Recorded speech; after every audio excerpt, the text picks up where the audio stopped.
퇴사가 두렵고 막막한 분들한테 먼저 밖으로 나와본 사람 입장에서 해주고 싶은 얘기가 있어서 영상을 켰습니다. 회사를 나오면 이게 게임 룰이 좀 바뀌어요. 직장도 다녀보고 퇴사도 해보고 가게도 운영해보고 사람을 다 어느 정도는 별로일 거라고 생각하고 만난다고 많이 하죠. 퇴사해서 내일 하면 진짜 열심히 하고 잘할 수 있을 것 같다고. 근데 나와서 퇴사가 두렵고 막막한 분들한테 먼저 밖으로 나와본 사람 입장에서 해주고 싶은 얘기가 있어서 영상을 켰습니다. 저는 뭐 고등학교 졸업하고 나서 쉬는 텀 없이 일만 하면서 살았고 직장도 다녀보고 퇴사도 해보고 가게도 운영해보고 지금도 또 하는 일이 또 다시 시작해서 있어요. 하루하루 그냥 살아가는 30대 후반 남자입니다. 이 영상은 퇴사를 부추기는 영상도 아니고 무조건 버티라는 영상도 아닙니다. 그냥 먼저 밖으로 나와서 한번 그게 엎어지고 다시 살아보는 입장에서 퇴사 전에 알았으면 좋았겠다 싶은 얘기들을 정리해 보려고 합니다. 일단 제일 현실적인 얘기부터 할게요. 돈. 직장 생활을 하면 보통 월급이 적게는 200, 많게는 한 5, 600 사이에 많은 사람들이 있다고는 있잖아요. 나라에서 정한 시급이 있고 회사라는 울타리 안에서 시간을 내어주면 월급이 들어오는 구조로 만들어져 있어요.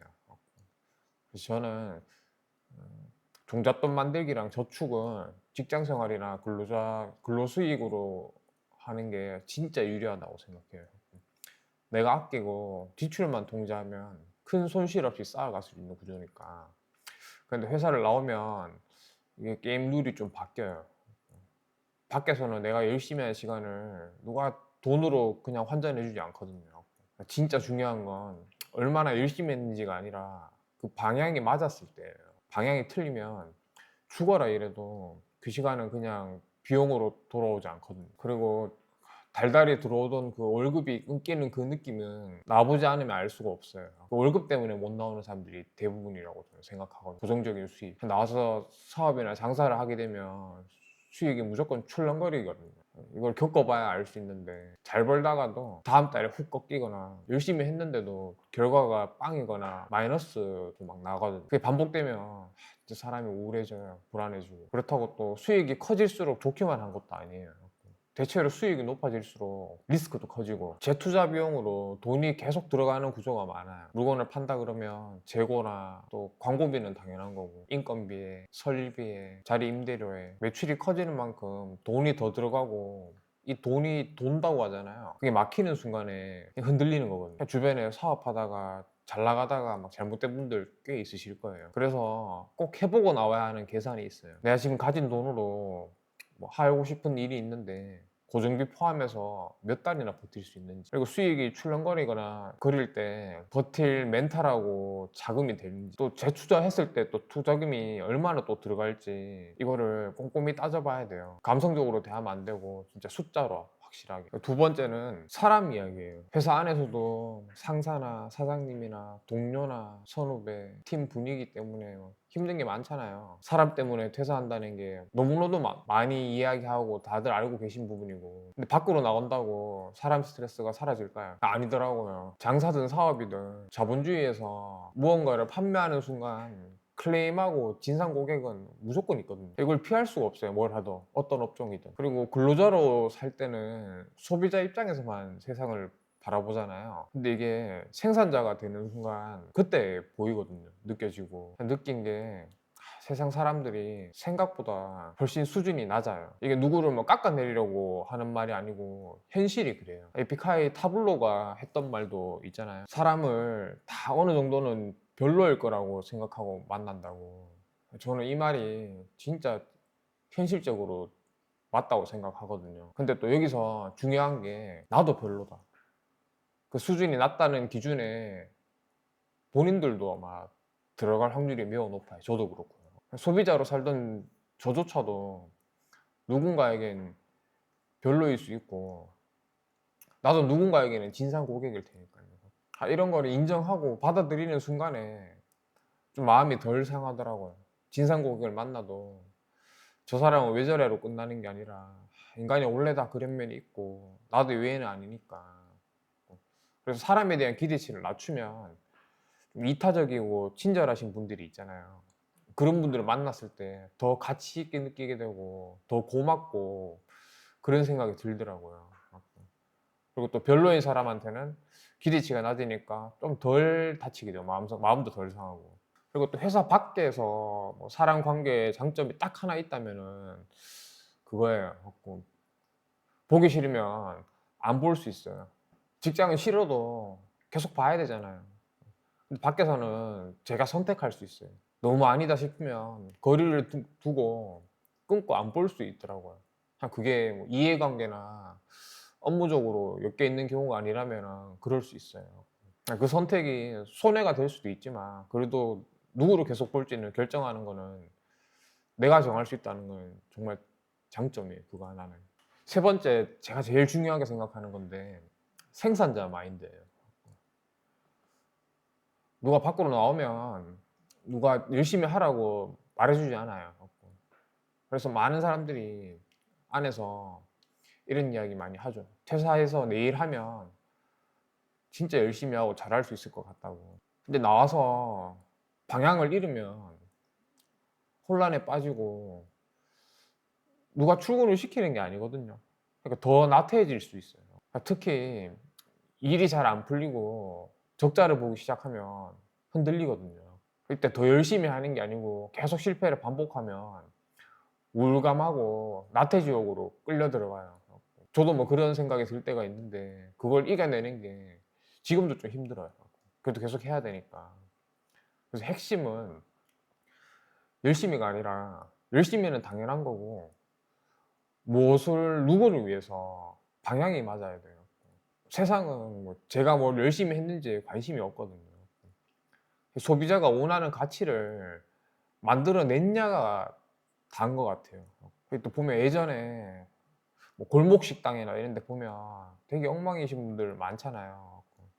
아, 저 사장님은 왜 저렇게 하지? 왜 이렇게 음식을 저렇게 내지?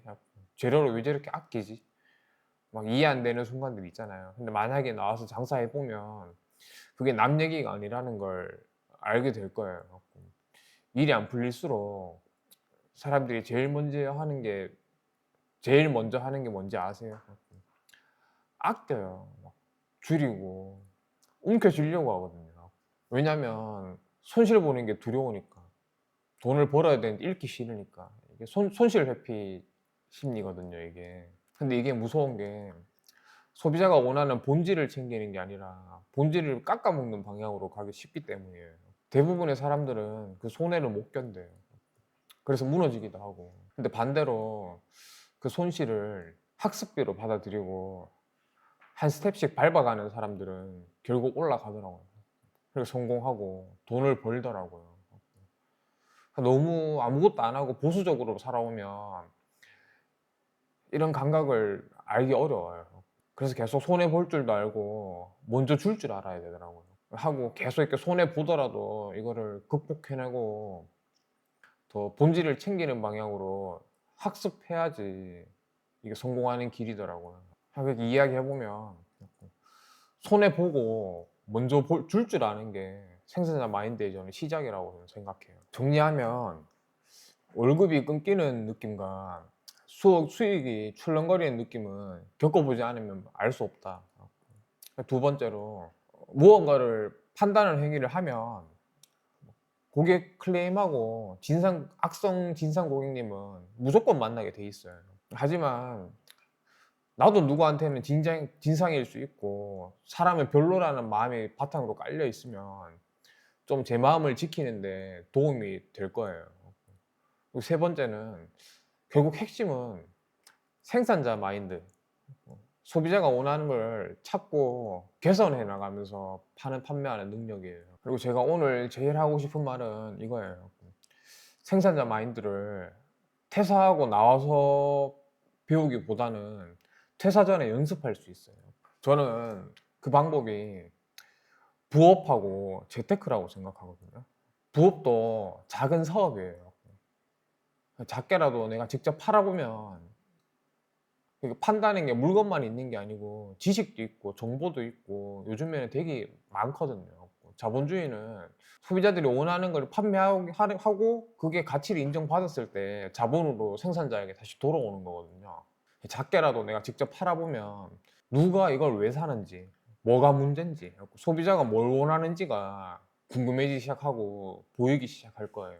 재테크도 결국 비슷하거든요.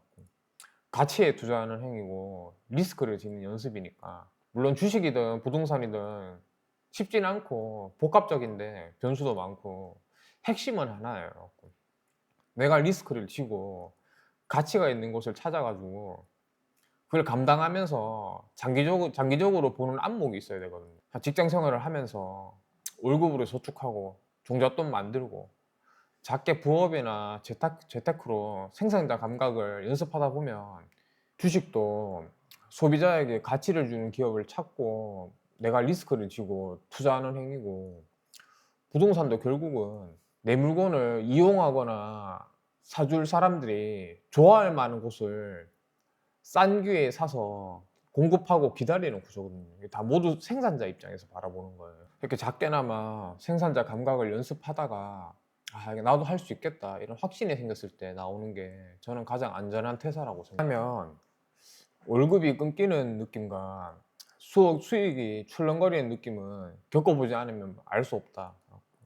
두 번째로, 무언가를 판단을 행위를 하면 고객 클레임하고 악성 진상 고객님은 무조건 만나게 돼 있어요. 하지만 나도 누구한테는 진상일 수 있고 사람은 별로라는 마음이 바탕으로 깔려 있으면 좀 제 마음을 지키는데 도움이 될 거예요.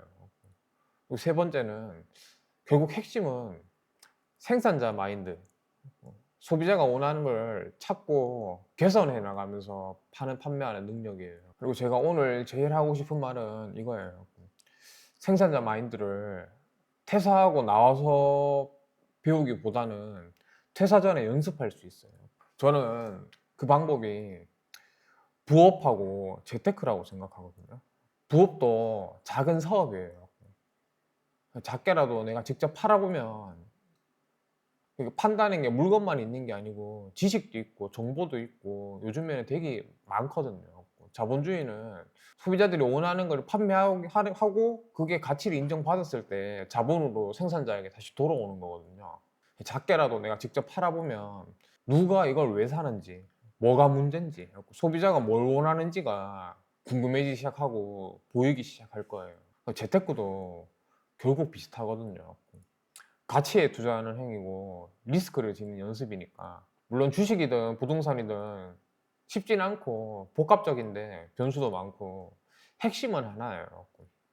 내가 리스크를 지고 가치가 있는 곳을 찾아가지고 그걸 감당하면서 장기적으로 보는 안목이 있어야 되거든요. 직장 생활을 하면서 월급으로 저축하고 종잣돈 만들고 작게 부업이나 재테크로 생산자 감각을 연습하다 보면 주식도 소비자에게 가치를 주는 기업을 찾고 내가 리스크를 지고 투자하는 행위고, 부동산도 결국은 내 물건을 이용하거나 사줄 사람들이 좋아할 만한 곳을 싼 기회에 사서 공급하고 기다리는 구조거든요. 이게 다 모두 생산자 입장에서 바라보는 거예요. 이렇게 작게나마 생산자 감각을 연습하다가 이게 나도 할 수 있겠다 이런 확신이 생겼을 때 나오는 게 저는 가장 안전한 퇴사라고 생각해요.